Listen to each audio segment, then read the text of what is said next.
Hello दोस्तों, नमस्कार। आपका अपना चैनल रणधीर क्लासेज में स्वागत है। हम लोग आज संडे है और संडे को आपको पता ही है कि मैं एक मोटिवेशन कहानी कहता हूँ। चलिए आज की कहानी हम लोग स्टार्ट करते हैं।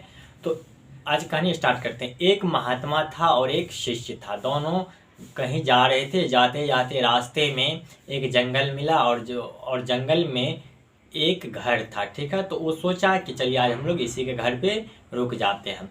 तो उसने कहा कि लेकिन देखा घर के आसपास चारों साइड पूरा हरा भरा खेत था, लेकिन खेत बंजर भूमि था, उसमें कुछ फसल नहीं उगाया था।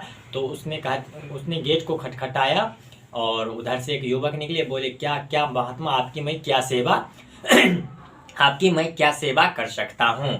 तो कहा कि आप एक गिलास पानी हमको पिला दीजिए। कहा ठीक है, आप बैठिए महात्मा, मैं आपको एक गिलास पानी। तो एक गिलास पानी लाया और वह पिया। उसके बाद कहा कि अरे आपके चारों साइड तो हरा भरा यहाँ पे क्या है, खेत है, लेकिन वह खेत बंजर भूमि है, इसमें आप क्यों नहीं फसल उगाते हैं। देखिए अगर फसल उगाइएगा तो बहुत ही अच्छा चीज़ होगा।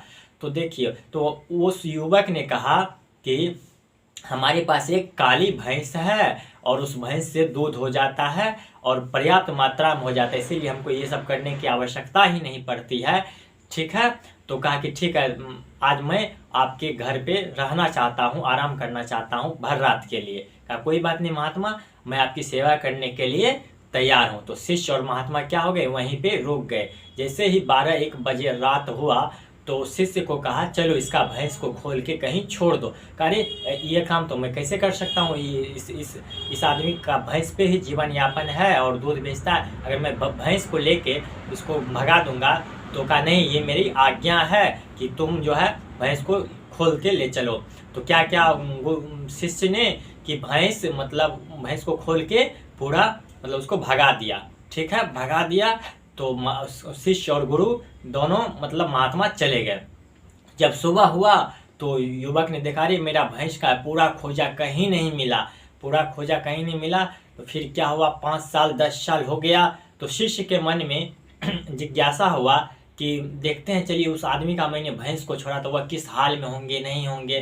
तो उसका पता करते करते वह क्या हुए, उस युवक के पास गया और देखा वहाँ पे चारों साइड से हरी भरी खेती हो रहा था, लहला रहा था सब चीज। बहुत ही बड़ा व्यक्ति फल का बागान लगा लिया था, आम का बागान लगा लिया था और वह व्यक्ति बहुत ही अमीर हो गया था। तो पूछा अरे यहाँ पे कोई एक युवक रहता था, वह है क्या। कहा अरे वह मैं ही हूँ, अगर आप उस दिन उस भैंस को नहीं ले जाते तो मैं आज इतना अमीर नहीं होता, क्योंकि मेरी ज़िंदगी में जब तक वह भैंसी थी हम कुछ नहीं कर सकते थे, सिर्फ दूध ही बेचते थे और जीवन यापन करते थे। लेकिन मेरी ज़िंदगी से जैसे ही वह भैंस गई, मैंने सोचा कि अब मैं कैसे जीऊँगा। तो उन्होंने चारों साइड से क्या क्या पूरा खेत जो था सब पे मेहनत किया, पूरा फल का बागान लगा लिया और वह बहुत ही अमीर बन गया। तो दोस्तों यह कहानी सिर्फ उसी के लिए नहीं है, हम लोग के लिए भी है कि हम लोग के जीवन में कौन सा भैंस है जो हम लोग को एक्स्ट्रा करने से या कुछ अच्छा करने से रोकता है। तो उस भैंस को निकाल के फेंकिए। ठीक है, और ये कहानी आपको कैसी लगी कमेंट में ज़रूर बताइएगा। अगर अच्छी लगी तो चैनल को लाइक सब्सक्राइब शेयर कर दीजिएगा रणधीर क्लासेज को। और जो भी मेरा वीडियो ट्रिगोनोमेट्री क्लास 10th नहीं देखे हैं तो शुरू से लेकर अंतिम तक मैंने ख़त्म कर दिया है। कोऑर्डिनेट ज्योमेट्री भी 1 से 2 दिन में ख़त्म हो जाएगा और ल्यूसेंट का भी तो हम लोग चला ही रहे हैं। ठीक है, आप लोग का ढेर सारा प्यार मिलता है, तो इसके लिए तहे दिल से शुक्रिया करते हैं और मिलते हैं मंडे को। ठीक है, आज और ये सच में बता दीजिएगा कि आज की कहानी कैसी लगी। अगर अच्छी लगी तो लाइक शेयर सब्सक्राइब जरूर कर दीजिएगा। धन्यवाद।